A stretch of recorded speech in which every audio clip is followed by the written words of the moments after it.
Good morning student. आज हम बात करते हैं न्यायपालिका के बारे में। देखो, हम पढ़ रहे थे केंद्र सरकार, और केंद्र सरकार की मैंने 3 पार्ट बताई: व्यवस्थापिका, कार्यपालिका, न्यायपालिका। व्यवस्थापिका का काम था कानूनों का निर्माण करना, कार्यपालिका का काम था कानूनों को लागू करना, और न्यायपालिका का काम मैंने आपको बताया था कानूनों की देखरेख करना। यहाँ हम आज न्यायपालिका के बारे में पढ़ेंगे। अगर हम न्यायपालिका की बात करें तो हम न्यायपालिका में विशेष तौर पर यहाँ सर्वोच्च न्यायालय के बारे में पढ़ेंगे।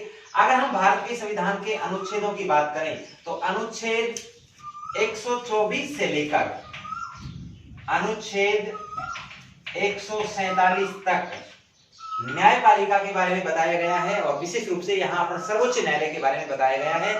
हम यहाँ सर्वोच्च न्यायालय की बात करेंगे। हम बात करते हैं सर्वोच्च न्यायालय के न्यायाधीशों की।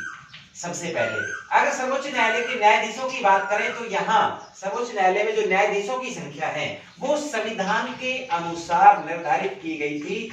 1 मुख्य न्यायाधीश और 7 अन्य न्यायाधीश।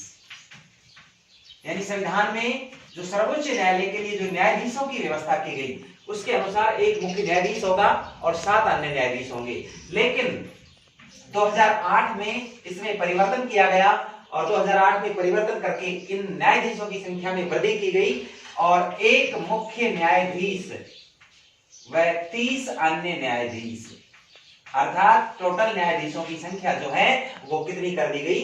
31 कर दी गई। अब हम बात करते हैं इनके निर्वाचन की। इनकी नियुक्ति जो है, इनका नियुक्ति का जो कार्य है वो किसके द्वारा किया जाता है? साधारण तौर पर न्यायाधीशों की नियुक्ति जो है वो राष्ट्रपति द्वारा की जाती है, लेकिन वर्तमान में इसके लिए जो पद्धति लागू है वो कोलेजियम पद्धति है। कोलेजियम प्रणाली द्वारा, कोलेजियम व्यवस्था द्वारा वर्तमान में न्यायाधीशों को नियुक्त किया जाता है। इसके बाद हम बात करते हैं न्यायाधीशों की योग्यताओं के बारे में।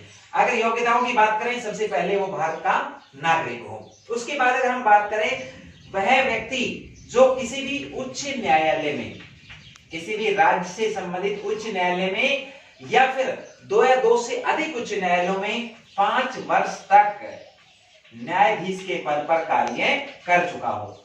न्यायाधीश के पद पर किसी एक उच्च न्यायालय में या फिर 2 या 2 से अधिक न्यायालयों में 5 वर्ष तक जो व्यक्ति न्यायाधीश के पद पर कार्य कर चुका है वह व्यक्ति जो है सर्वोच्च न्यायालय का न्यायाधीश नियुक्त हो सकता है। उसके लिए ये योग्यताएं चाहिए कि वो कम से कम किसी भी न्यायालय में, उच्च न्यायालय में 5 वर्ष तक न्यायाधीश के पद पर कार्य कर चुका हो, या फिर किसी भी उच्च न्यायालय के अंदर लगातार वो 10 वर्ष तक वकालत कर चुका हो।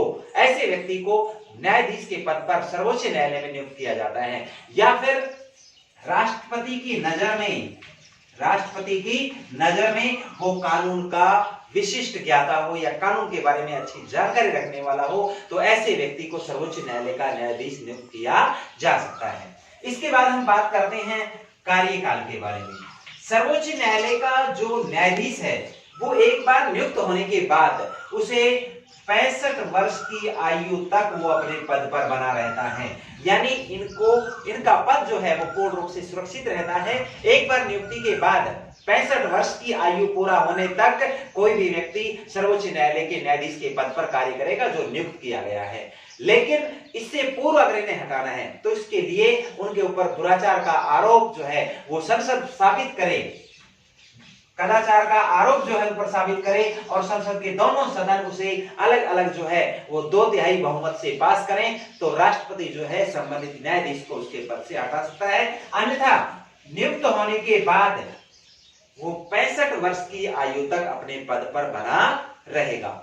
उसके अलावा अगर हम बात करें सर्वोच्च न्यायालय के न्यायाधीशों के बारे में, इनके द्वारा किए गए कार्य, इनके द्वारा दिए गए निर्णय पूर्ण रूप से आलोचनाओं से मुक्त होते हैं। किसी भी परिस्थिति में उनकी आलोचना नहीं की जा सकती।